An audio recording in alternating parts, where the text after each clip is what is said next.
To discuss the situation in the Horn of Africa, we're joined on the phone from Nairobi by Kiki Gbeho, the country head for Somalia of the UN's Office for the Coordination of Humanitarian Affairs. She's just returned from Somalia.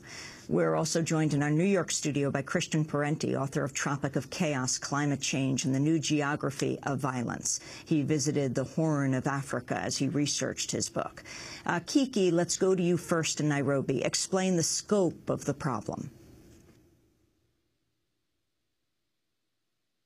Kiki Bailey. In Somalia, in two locations, Mogadishu, the capital, and a location called Dolo. In both places, we met people who had walked for weeks in search of food. Some people say that they buried children along the way, and what was most disturbing about what I saw and what I heard was that the people I met said they were the better off. They had a limited amount of resources left, and so were able to move. They said they fear for those who they had left behind. The situation is dire. What do you feel needs to be done? Well, we need to scale up to respond to the need immediately. At the moment, even though we have received some funding from donors, it is insufficient to meet the needs. When famine was announced on Wednesday, we said we needed $300 million in the next 2 months to scale up response. So one of the key issues for us right now is resources to be able to respond. And why do you think that Somalia has been so particularly hard hit in the Horn of Africa? Well, it's a deadly cocktail. We have the ongoing conflict. We've had several consecutive seasons of drought, and then we've had severe price hikes. Prices have risen in the last year by almost 300%. So even though there is some food available on the market, it is simply out of the reach of the common person on the ground. So when you mix these factors together, you get what we have in Somalia at the moment. We have been talking about this since last year, so we can't say that we are surprised. But we need to take urgent action now, because tens of thousands of people have already died. But it is possible to save lives if we act now. How did it get to this point, Kiki Bailey? The warnings have been coming out for quite some time. As I said, I think it is a deadly cocktail. It's an ongoing conflict. We have challenges with access, so we don't have, as you would see in other aid operations, large numbers of international agencies working on the ground. And then the global crisis, we see price hikes all over the world. The whole Horn is affected by the drought, and you end up where we are now. I think that the good news in all of this is that we still do have the possibility to save lives. When we talk to the technical people on the ground who assess for us, they tell us if we act now, if we take advantage of the upcoming raining seasons and plant, if we manage to get food into the country, if we manage to put cash in the hands of people, and if we manage to scale up our health interventions, we could prevent the situation from deteriorating further. At the moment, only 2 regions have been declared as being in drought. But if we don't do something, we can see the remainder of the regions in the south quickly roll into the same situation. Now, Christian Parenti, you've been to the Horn of Africa, and in your recent book, you dealt with the effects of climate change and the situation that's occurring in countries like Somalia. Talk about your sense of what's happening.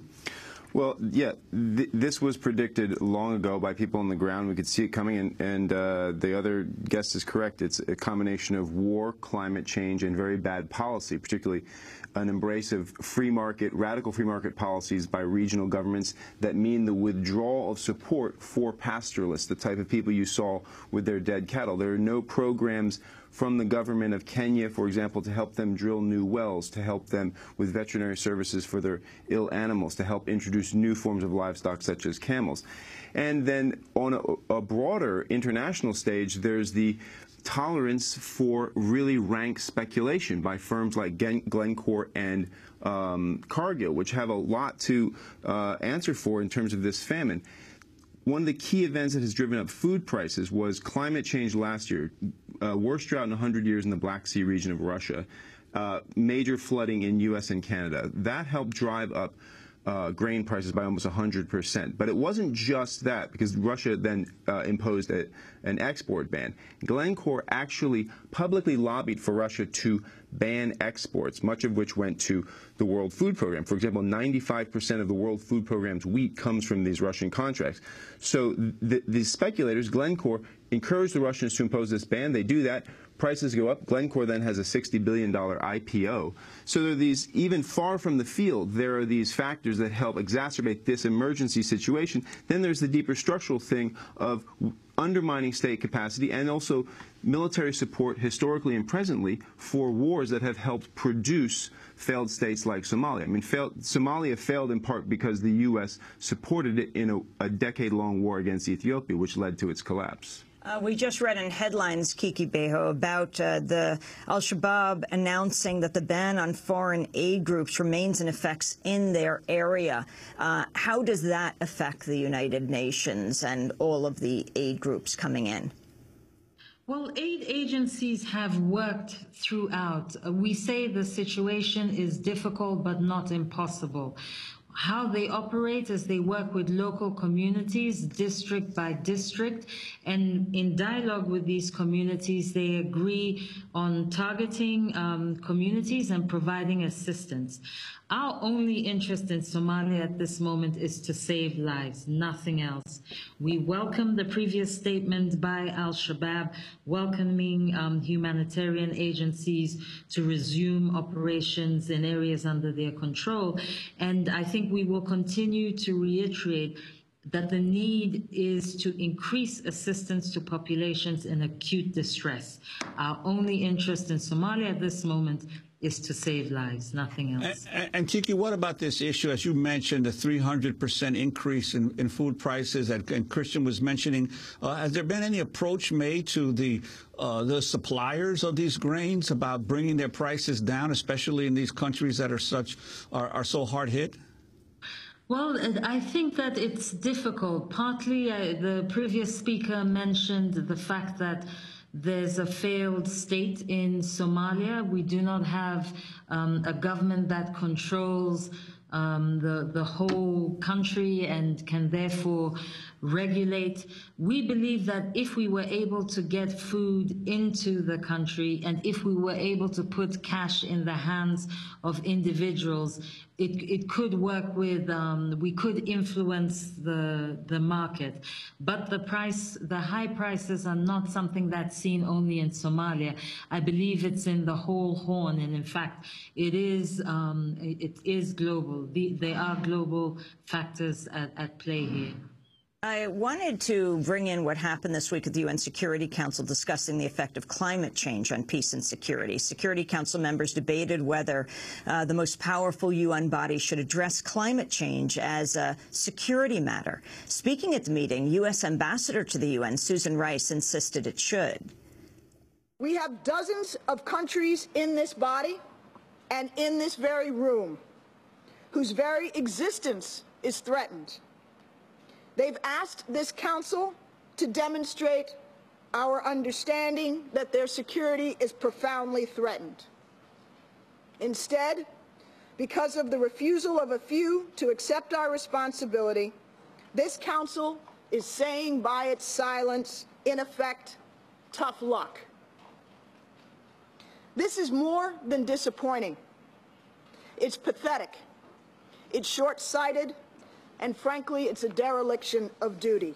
Christian Parenti, is this a shift in policy for the U.S.? What's the significance of what Susan Rice said at the UN Security Council? We don't usually think of the United States taking proactive stances on climate change. They were quite obstructionist, for example, at the Copenhagen Climate Change Conference. It's not really a shift. I mean, it's tricky when you first look at it, but really what's going on is the Security Council, dominated by the U.S., France, and the U.K., with Russia and China as other permanent members and then rotating members, is essentially making a move to impose itself and sort of, some would say, hijack the discussion around climate change within the UN process. Now remember, there's also another UN process in which the U.S. is not demanding that there be action, but is stalling, and that is the UNFCCC negotiations for a successor agreement to Kyoto. And the U.S. has played a very destructive role in that. And so many countries in the General Assembly were saying, hey, you know, we're already dealing with climate change. Yes, it is a security problem, but that doesn't mean it should have a primarily military response, because that doesn't work ultimately. In the short term, maybe it works. In the long term, it leads to failed states.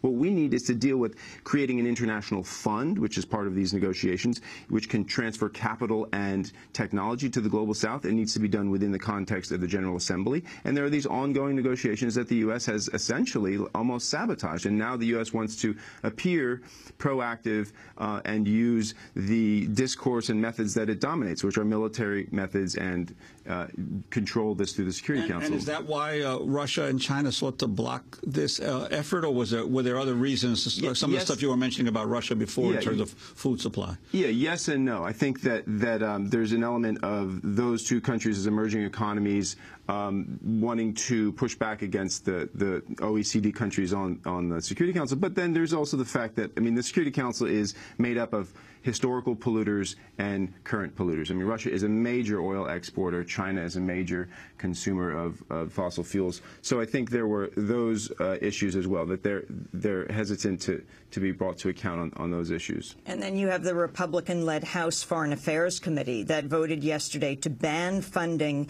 in next year's budget for Obama's initiative to support poor nations in adapting to climate change or pursuing clean energy. That doesn't mean it is passed through the Senate, but it was voted. Yeah, and that's a sort of domestic analog to one of the key issues in these international debates, which is setting up $100 million or $100 billion fund to help with adaptation and mitigation in the global south. So, I mean, in the Horn of Africa, there is no state capacity, there is no money for helping people to adapt to this extreme climate, i.e. bringing in new livestock, developing water harvesting techniques, because it does rain in the Horn of Africa, but it usually comes down due to climate change these days as sudden deluges. So there needs to be a technological and social adaptation to that.